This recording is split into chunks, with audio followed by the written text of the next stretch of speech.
Nakidalamhati rin ang mga Pilipino mula sa iba't ibang sektor para sa biglaang pagpanaw ni Santo Papa Francisco, isang araw matapos ang linggo ng muling pagkabuhay. Narito ang ulat ni Kyle Bulyas. Bumuhos ang pakikiramay ng mga Pilipino sa pagpanaw ni Pope Francis mula sa mga lider ng bansa, mga ahensya ng pamahalaan at hanggang sa mga kilalang personalidad. Ipinahayag nila ang kanilang mga pagdadalamhati. Sa mensahe ni Pangulong Bongbong Marcos, kinilala nito ang pagiging huwaran at pagiging mapagkumbaba ni Pope Francis.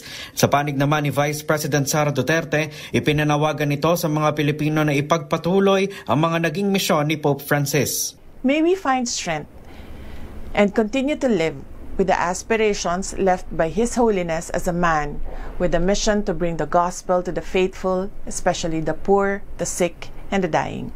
Let us pray for the eternal repose of the Holy Father, Pope Francis. Nagpaabot din ng pakikiramay ang buong hanay ng Philippine National Police at maging ang Bangsamoro government. Maging sina dating US President Joe Biden at dating Vice President Kamala Harris, nagpaabot din ng pakikiramay sa namayapang Santo Papa. Ayon sa Vatican, namatay si Pope Francis kahapon sa edad na 88 sa loob ng kanyang tirahan sa Casa Santa Marta. Kinumpirma naman ng Vatican na stroke at irreversible heart failure ang ikinamatay ni Pope Francis. Matatandang isinugod sa ospital si Pope Francis itong Pebrero dahil sa sakit na bronchitis hanggang sa nagkaroon siya ng bilateral pneumonia.